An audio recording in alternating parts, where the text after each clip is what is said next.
बच्चों प्रणाम। मैं विनोद थपलियाल, प्रवक्ता रसायन विज्ञान, राजकीय इंटर कॉलेज सैलापुर देहरादून।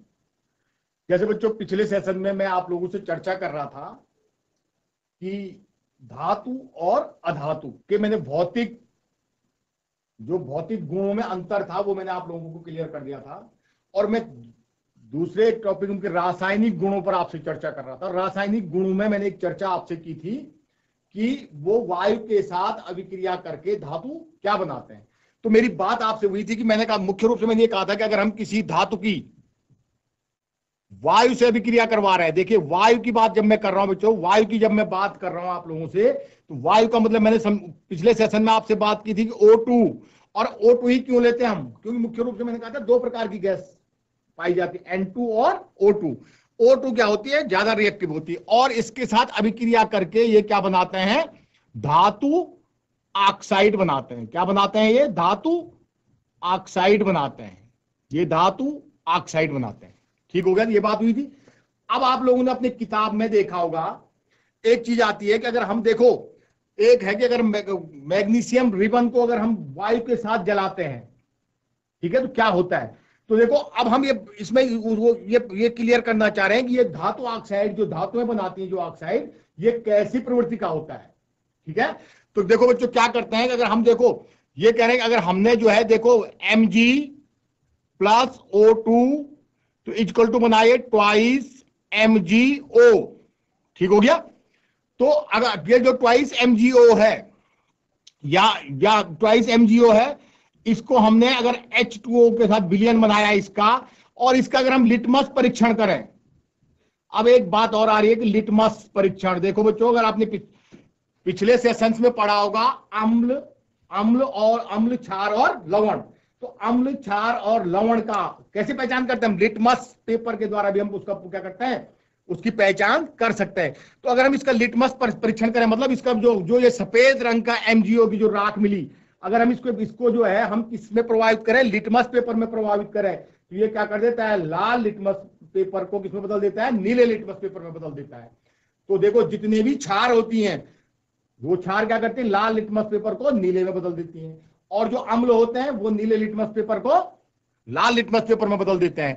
तो इसका लिटमस परीक्षण करने से यह सिद्ध होता है कि जितनी भी धातुएं ऑक्साइड बनाती हैं, ये ऑक्साइड कैसी प्रवृत्ति का होता है, क्षारीय प्रवृत्ति का होता है। कैसी प्रवृत्ति का होता है, ये क्षारीय प्रवृत्ति का होता है। तो यहां तक मेरी पिछले सेशन में आपसे बात हो गई थी। अब इससे आगे एक बात और एक चीज और आती है बच्चों, और शायद परीक्षा की दृष्टि से बहुत इंपॉर्टेंट भी है। एक बात आती है कि उभय धर्मी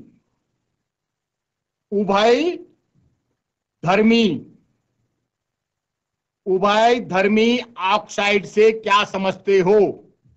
ठीक है बच्चों, अब एक अगली बात आती है कि उभय धर्मी ऑक्साइड से क्या समझते हो।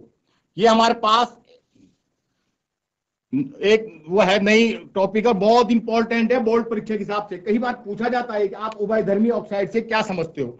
तो मैं इसको बहुत जनरल शॉर्ट फॉर्म में आपसे एक चीज लिखना चाहता हूं कि माना देखो हमने किसी धातु है हमारे पास, आप लोग क्लियर हो जाएंगे, इसके बाद उदाहरण भी मैं आपको दूंगा, लेकिन एक बार समझो, कोई धातु है हमारे पास, इस धातु की अभिक्रिया, देखो इस धातु की अभिक्रिया अगर हम किससे करवाएं, इस धातु की अभिक्रिया अगर हम अम्ल से भी करवाएं और क्षार से भी करवाएं, किससे भी करवाएं, अम्ल से भी करवाएं और क्षार से भी करवाएं, तो देखो इन दोनों से अम्ल और क्षार से अभिक्रिया कराने पर हमें क्या प्राप्त होता है, हमें क्या प्राप्त होता है, लवण और जल प्राप्त होता है, लवण और जल प्राप्त होता है। तो देखो अब किसको कहेंगे उभयधर्मी ऑक्साइड, ऐसे धातु ऑक्साइड, ऐसे धातु ऑक्साइड, यहां देख लो, ऐसे धातु ऑक्साइड, ऐसे धातु ऑक्साइड जिनकी अभिक्रिया अम्ल से और क्षार से कराने पर, ठीक है, दोनों अगर अम्ल से भी कराएंगे तब भी हमें क्या प्राप्त होगा, लवण और जल प्राप्त होगा, और अगर हम क्षार से भी अभिक्रिया करवाएं तो हमें क्या प्राप्त होगा, लवण और जल प्राप्त होगा। तो ऐसे धातु ऑक्साइड को कैसा ऑक्साइड कहते हैं हम, उभयधर्मी ऑक्साइड कहते हैं। तो देखो एक जनरल छोटा सा उदाहरण इसका सब समझ लीजिए। ये देखो Al2O3, इसको हम कहते हैं एल्युमिनियम ऑक्साइड। क्या कहते हैं इसको हम? Aluminium oxide. अगर हम इसकी अभिक्रिया किससे करवाएं? पहले हम बात कर रहे हैं अम्ल की। अगर हम इसकी अभिक्रिया HCl से कराएं तो देखो क्या बनेगा, बता सकता कोई बच्चा? देखो हमारे पास एल्युमिनियम ऑक्साइड है, इसकी अभिक्रिया हमने किससे करवाई? इसकी अभिक्रिया हमने अम्ल, लेकिन याद रखना यहां पर बच्चों हमेशा हमें तनु अम्ल से प्रयोग करना चाहिए। क्यों? अगर हम सांद्र अम्ल से अभिक्रिया कराएंगे तो सांद्र अम्ल से बहुत ज्यादा क्या प्राप्त होती है? हमको ऊष्मा प्राप्त होती है, जिससे हमको किसी भी दुर्घटना होने की संभावना हो सकती है। तो हम किससे अभिक्रिया करवाएंगे? तनु HCl से, डाइल्यूट HCl से। तो डाइल्यूट HCl से अभिक्रिया करवाने पर देखो हमें क्या बनता है? AlCl3। क्या बनेगा बच्चों? AlCl3 plus H2O, AlCl3 plus H2O।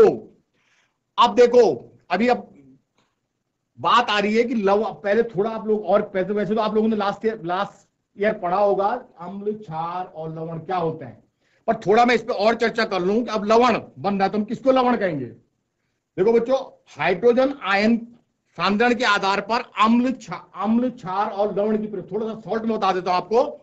अगर कोई पदार्थ है उसका जलीय विलयन H पॉजिटिव आयन दे रहा है तो उसे हम क्या कहते हैं? अम्ल कहते हैं। अगर किसी पदार्थ का जलीय विलयन, एक तो लिटमस पेपर की बात की थी हमने, जब हमने एमजीओ जो बना था उस एमजीओ को हमने चाहा था ये कैसा प्रकृति का होगा, तो हमने उसका लिटमस पेपर परीक्षण किया था। दूसरा, अगर हम हाइड्रोजन आयन सांद्रण के रूप में अम्ल, क्षार और लवण की परिभाषा बताएं तो वे पदार्थ जिनका जलीय विलयन कैसा आयन देता है? H पॉजिटिव आयन देता है, क्या कहलाते हैं? अम्ल। और वे पदार्थ जिनका जलीय विलयन OH माइनस आयन देता है तो वो क्या कहलाते हैं? क्षार कहलाते हैं। क्या कहलाते हैं? क्षार कहलाते हैं।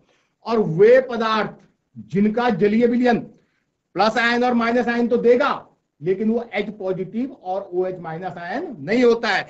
माने यहीं पर मैं एक छोटा सा एग्जाम्पल बात करूं आपसे, NaCl, ये तो जनरल शब्द है बच्चों, घर में हम लोग जानते हैं इसको, हम इसको क्या बोलते हैं? लवण बोलते हैं। क्या बोलते हैं? लवण बोलते हैं। लेकिन देखो हमारे पुराने लोग कितने एक्सपर्ट थे, हमारे जो मदर टंग कह सकते हैं, जो हमारी मातृभाषा है उसमें हम पहले से इसको लूण कहते हैं, मतलब वो लवण का अपभ्रंश रूप हो गया लूण, पर है क्या? ये लवण है। क्या है ये? लवण। तो कैसे लवण है? देखो इसमें धन आयन भी बन रहा है और ऋण आयन भी बन रहा है, दोनों चीज बन रही है, लेकिन ये H पॉजिटिव आयन नहीं है और ये OH माइनस आयन नहीं है। तो ऐसे यौगिक जिनका जलीय विलयन क्या करता है? धन आयन और ऋण आयन तो देता है लेकिन वो H धन आयन और OH माइनस आयन नहीं होता है, क्या कहलाते हैं? क्या कहलाते हैं? वो लवण कहलाते हैं। तो यहां पर भी देख लो, ये Al प्लस आयन बनाएगा, Al3 प्लस आयन बनाएगा और ये Cl3 माइनस आयन बनाएगा। धन और ऋण आयन बन रहे हैं लेकिन क्या नहीं है? ये बताओ क्या नहीं है? इसमें H पॉजिटिव और OH माइनस आयन नहीं है, इसलिए हम इसको क्या कह रहे हैं? लवण कह रहे हैं। और इसका नाम हम क्या कह सकते हैं? Aluminium chloride. क्या नाम है इसका? Aluminium chloride. बहुत इंपॉर्टेंट है परीक्षा की दृष्टि से। एल्युमिनियम क्लोराइड बनाता है। क्या बनाता है? ये एल्युमिनियम क्लोराइड बनाता है। क्या बनाता है? Aluminium chloride. इसको ढंग से लिख लो, एल्युमिनियम क्लोराइड, एल्युमिनियम क्लोराइड। ठीक हो गया। अब ये हमने देखो ये किससे अभिक्रिया करवाई थी? हमने अम्ल से अभिक्रिया करवाई थी। किसकी? धातु ऑक्साइड की, इसकी अभिक्रिया करवाई थी। अब देखो फिर से हम इसी की अभिक्रिया देखो अभी इसमें एक चीज और, अभिक्रिया बैलेंस हुई है क्या? नहीं हुई है। तो देखो बच्चों हम इसको कैसे बैलेंस करेंगे? अगर हम इसको देखो ट्वाइस 6HCl और थ्राइस H2, तो ये अभिक्रिया अब अपने आप में कैसी अभिक्रिया है? संतुलित अभिक्रिया है। कैसी अभिक्रिया है ये? संतुलित अभिक्रिया है।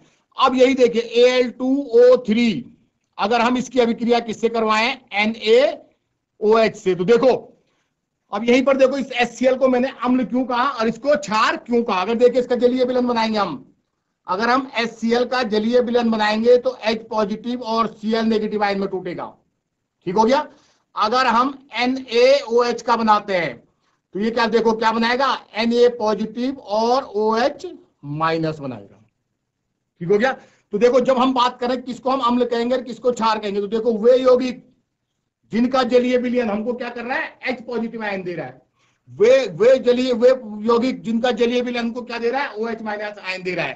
तो ये हमारे पास क्या है, अम्ल। ये क्या है हमारे पास, अम्ल। ये है क्या है हमारे पास, क्षार।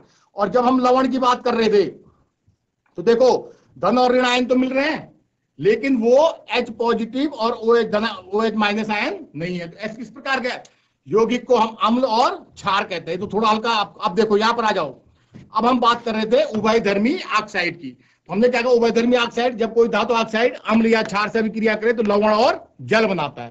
तो देखो अब ये अम्ल के साथ अभिक्रिया की, अब ये क्या बनाएगा, देखो Al2O3 NaOH से अभिक्रिया करवाएंगे हम। तो देखो बच्चों क्या बनता है, ये बनता है सोडियम एल्युमिनियम, ठीक है, ऑक्साइड। क्या बनता है, सोडियम एल्युमिनियम ऑक्साइड। और क्या निकलता है, H2O। इसका नाम देख लो, सोडियम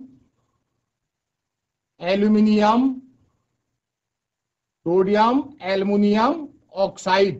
क्या है ये, सोडियम एल्युमिनियम ऑक्साइड बनता है, सोडियम एल्युमिनियम ऑक्साइड। ये जो एक प्रकार का, ये भी क्या है, लवण है। ये भी क्या है, लवण है। ये क्या है, लवण है।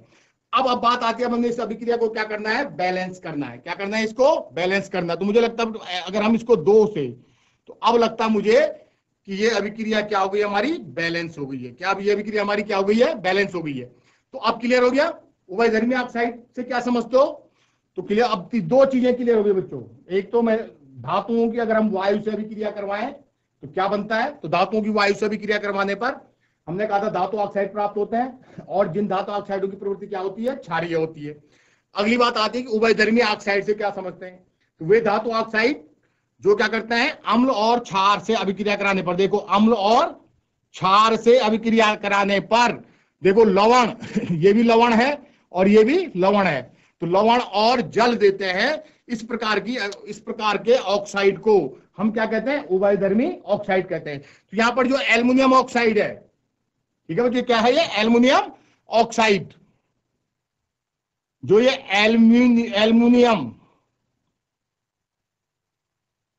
एल्युमिनियम ऑक्साइड है, ये एल्युमिनियम ऑक्साइड को हम क्या कहेंगे, कैसा ऑक्साइड है, ये उभयधर्मी ऑक्साइड है।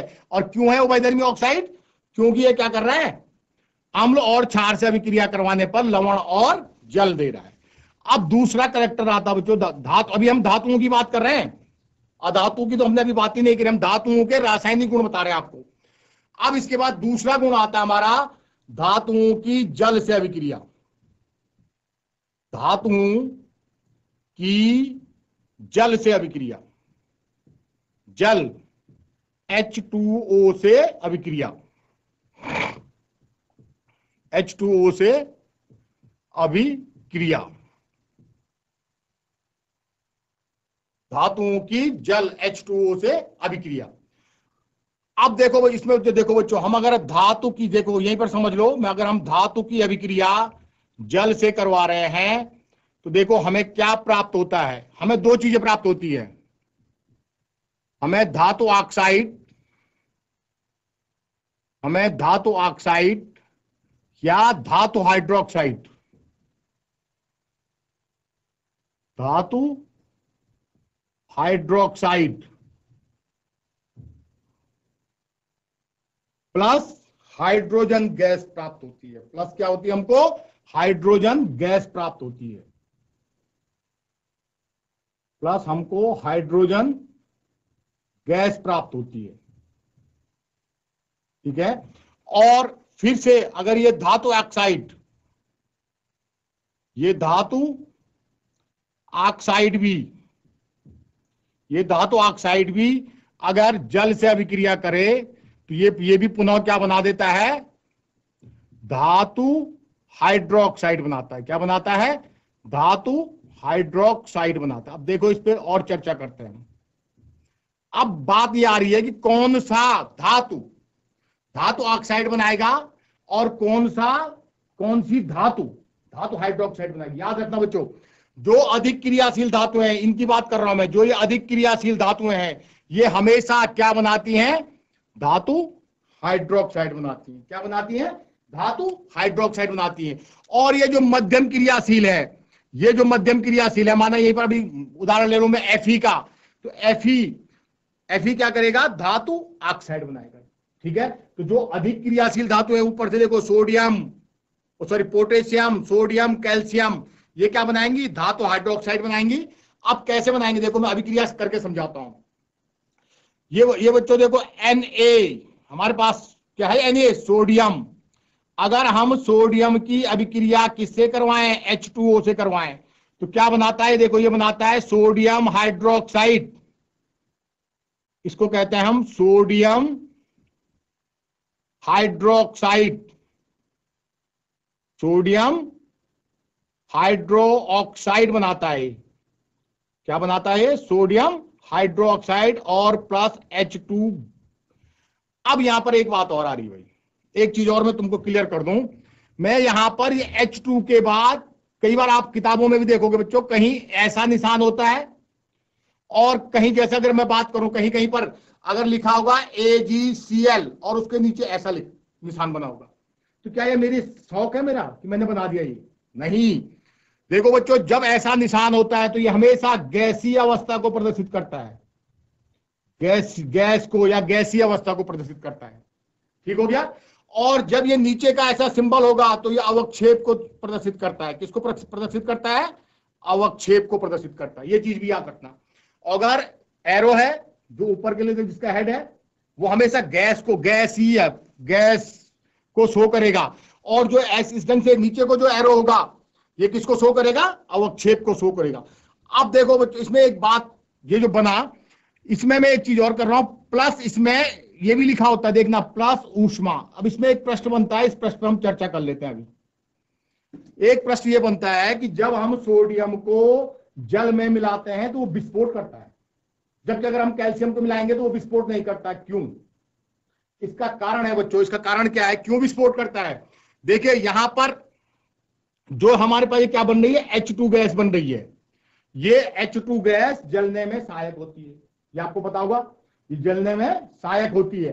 अब होता क्या है इसमें कि जो ये बहुत ज्यादा ऊष्मा निकल रही है, इससे बहुत ज्यादा ऊष्मा निकल रही है, ये जैसी ही ऊष्मा निकलती है, ये क्या कर देती है, इस हाइड्रोजन गैस को जला देती है। क्या कर देती है, इस हाइड्रोजन गैस को जला देती है। तो जैसी हाइड्रोजन गैस जलेगी तो ये विस्फोट के रूप में क्या हो जाता है, बाहर हो जाता है। आप प्रयोग करके भी देख सकते हैं, छोटा सा टुकड़ा भी आपने पानी में डाल दिया तो उसमें क्या होने लग जाता है, विस्फोट होने लग जाता है। तो क्यों विस्फोट होता है, उसका कारण है कि इस अभिक्रिया में जो अत्यधिक ऊष्मा निकलती है, ठीक, वो ऊष्मा क्या करती है, प्राप्त हाइड्रोजन को क्या कर देती है, जला देती है, और जलाने के फलस्वरूप क्या होता है, उसमें विस्फोट होता है। अब दूसरी प्रकार की धातु है, मैं देखो, अब इसको देखो, बैलेंस है अभिक्रिया, ये अभिक्रिया बैलेंस नहीं है। अभी इस अभिक्रिया को हमने क्या करना है, बैलेंस करना है। तो देखो हम अगर इसको बैलेंस करेंगे ट्वाइस, तो देखो अब हाइड्रोजन के हमारे पास 2 और जो 4 हमारे पास हाइड्रोजन है, तो हम इसको कितने से इंटू करेंगे, 2 से। तो ये twice Na plus twice H2O equal to twice NaOH plus H2। अब दूसरी 2 प्रकार की, देखो ये हमने कह दिया। अब एक चीज में देखो, एक बात और कर रहा हूं मैं कि Ca और Mg की अभिक्रिया भी आपसे करवा रहा हूं, H2O से प्लस H2O से। तो देखो क्या होता है, ये बना देगा CaOH का whole twice plus H2 gas, और H2O की अभिक्रिया करें हम तो CaOH का whole twice plus hydrogen gas बन रही है। अब देखो ये अभिक्रिया भी बैलेंस हो जाएगी, ट्वाइस, तो देख लीजिए अब ऑक्सीजन भी 2 हो गए हमारे पास, और हाइड्रोजन कितने हो गए, हाइड्रोजन भी कितने हो गए हमारे पास। तो इस प्रकार से मुझे लगता है अभिक्रिया क्या हो गई, हमारी बैलेंस होगी। अब इसमें देखो MgOH का होल ट्वाइस या CaOH का होल, ये बात आ रही है। कभी कभी इसमें ये प्रश्न आता है कि अगर हम कैल्शियम को और मैग्नीशियम को, ये बात आ रही है कि अगर हम कैल्शियम को और मैग्नीशियम को क्या करते हैं, पानी में मिलाते हैं, पानी में अगर इसको जब ये पानी के साथ अभिक्रिया करते हैं तो जो कैल्शियम धातु जो है क्या हो जाती है, पानी में तैरने लगती है, पानी में तैरने लगती है। क्यों? दूसरा प्रश्न ये बनता है इसमें कि अगर कैल्शियम धातु को अगर हम जल के साथ अभिक्रिया करवाते हैं तो जो कैल्शियम हाइड्रोक्साइड बनता है, तो कैल्शियम धातु जल में, कैल्शियम और मैग्नीशियम धातु जल में तैरती है। क्यों? इसके पीछे का रीजन है बच्चों, क्या होता है इसमें, जो ये कैल्शियम धातु है, इसके बाद जो ये हाइड्रोजन गैस, हमको पता नहीं, हाइड्रोजन गैस सबसे हल्की गैस होती है। हाइड्रोजन गैस क्या होती है, सबसे हल्की गैस होती है। ये हाइड्रोजन गैस इसकी सतह पर आ जाती है, इसकी सतह पर आ जाती है। क्या इसकी सतह पर आ जाती है, और हल्की गैस होती है, इसकी सतह पर आने के बाद ये क्या करने लग जाती है, उसको तैरने में सहायक हो जाती है।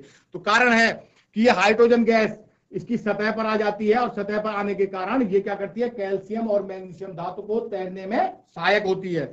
अब मैंने बात करी थी, मैंने कहा ये अतिक्रियाशील है, अतिक्रियाशील ने तो हाइड्रोक्साइड बनाया। अब एक उदाहरण लूं मैं, आपका माना Fe का उदाहरण लेता हूं मैं आपसे। देखो अब अगर मैं Fe की अभिक्रिया करवाता हूं, किससे, H2O से। किससे अभिक्रिया करवाऊंगा, Fe की H2O से। लेकिन अब बात देखो, ये कह रहा है कि Fe की H2O से अभिक्रिया अगर मैं करवाता हूं तो देखो क्या बनता है, ये क्या बनाएगा। देखो मैंने कहा ना, जो कम क्रियाशील धातु है ये क्या बनाएंगी, धातु ऑक्साइड। तो कैसा धातु ऑक्साइड बनाएंगे, ये देखो ये बनाती है Fe3O4 प्लस H2, इसका नाम है फेरिसोफेरिक ऑक्साइड। ये बनाता है फेरिसोफेरिक ऑक्साइड, फेरिसोफेरिक ऑक्साइड बनाता है, ठीक है, फेरिसोफेरिक ऑक्साइड बनाता है। एक चीज तो ये क्लियर हो गई कि सोडियम जल में विस्फोट क्यों करता है, उसका रीजन भी हो गया। दूसरी बात हमारे पास होगी कि कैल्शियम या मैग्नीशियम धातु जल में तैरती क्यों है, ठीक हो गया। अब बात देखो, एक चीज और है, देखो बच्चों, हमेशा जो ये अतिक्रियाशील धातुएं हैं ये हमेशा ठंडे पानी के साथ अभिक्रिया करती हैं। किसके साथ अभिक्रिया करती हैं, ठंडे पानी के साथ अभिक्रिया करती हैं। जो ये मध्यम वर्गीय धातुएं हैं, जो मध्यम क्रियाशील धातु हैं या कम क्रियाशील धातु हैं, ये कैसे पानी के साथ, गर्म जल वाष्प के साथ अभिक्रिया करती हैं, गर्म जल वाष्प के साथ अभिक्रिया करती हैं, ठीक है। ठंडे पानी के साथ अभिक्रिया करती हैं और जल वाष्प के साथ अभिक्रिया करती हैं। जब मैं मैग्नीशियम की बात कर रहा था, तो मैग्नीशियम किससे अभिक्रिया करेगा, गर्म जल से अभिक्रिया करेगा। तो मुख्य रूप से देख लीजिए, ये ठंडे पानी से अभिक्रिया करता है और ये जल वाष्प से अभिक्रिया करता है। तो अब हमारे पास धातुओं की जल से अभिक्रिया क्लियर हो गई है कि हम जल से, देखो सोडियम, कैल्शियम और आयरन का, तो क्लियर हो गया धातु ऑक्साइड कौन बनाएगा और धातु हाइड्रोक्साइड कौन बनाएगा। दो चीजें इसमें क्लियर हो गई, क्यों विस्फोट होता है, क्यों तैरती है, और ये ठंडे पानी में अभिक्रिया करते हैं, और ये लोहा जल वाष्प में अभिक्रिया करता है। और जो अंतिम धातु हमारे पास, देखो बच्चों ये तो आपको क्लियर पता है, Au सोना, Ag चांदी, ये अभिक्रिया करते हैं, लेकिन देखो पर बहुत मंद अभिक्रिया करते हैं। जैसे हमने देखा होगा कि चांदी, प्रश्न आता है कभी कभी कि चांदी क्या होती है, धीरे धीरे क्या होने लग जाती है, चांदी का रंग जो व्हाइट कलर है वो फीका होने लग जाता है। तो उसके पीछे भी क्या कारण है कि वो धीरे धीरे अभिक्रिया करता है, बहुत धीरे धीरे अभिक्रिया करके क्या बना देता है वो भी वैसे वो बना देता है एल्युमिनियम ऑक्साइड। अब जो तीसरे प्रकार की इनकी मुख्य अभिक्रिया है वो है अम्लों के साथ अभिक्रिया। किसके साथ अभिक्रिया है, अम्लों के साथ अभिक्रिया, अम्लों के साथ अभिक्रिया। ये कई बार परीक्षाओं में पूछा जाता है कि अम्लों के साथ अभिक्रिया। याद रखना, अम्लों के साथ अभिक्रिया करने पर हमेशा H2 गैस मुक्त होती है। याद रखना, अगर धातुएं किसके साथ अभिक्रिया कर रही हैं, अम्लों के साथ अभिक्रिया कर रही हैं, तो क्या करती हैं, ये H2 गैस को क्या करती हैं, H2 गैस को मुक्त करती हैं। ये क्या करती हैं, H2 गैस को मुक्त करती है। तो देखो कैसे होती है अभिक्रिया, अगर हम धातु प्लस अम्ल, लेकिन अम्ल कौन सा होगा, तनु अम्ल होगा। कौन सा अम्ल होगा, तनु अम्ल होगा। अगर हम धातु और अम्ल की अभिक्रिया करवाएं तो देखो हमें क्या प्राप्त होता है, धातु लवण और हाइड्रोजन गैस प्राप्त होती है। ठीक है बच्चों, अगर हम अभिक्रिया करवाएंगे तो हमको क्या मिलता है, धातु हमको अगर धातु की अभिक्रिया हम तनु अम्ल से कराएं तो हमको धातु लवण मिलता है। छोटा सा एग्जांपल में एक दूं आपको, आयरन की अगर हम अभिक्रिया करवाएं, देखो अगर हम Fe की अभिक्रिया करवाएं किससे, तनु HCl से, तो हम क्या कह रहे हैं, हमें क्या मिलता है, धातु लवण मिलता है। क्या मिलता है, FeCl2 प्लस H2 गैस प्राप्त होती है। FeCl2 प्लस H2 गैस प्राप्त होती है हमको, H2 गैस प्राप्त होती है। ठीक है बच्चों, तो इस प्रकार से 3 प्रकार के मैंने इनको अभी आप तक आपको उनके कैरेक्टरिस्टिक बताए हैं। कौन कौन से बताए हैं? वायु के साथ, जल के साथ और अम्लों के साथ।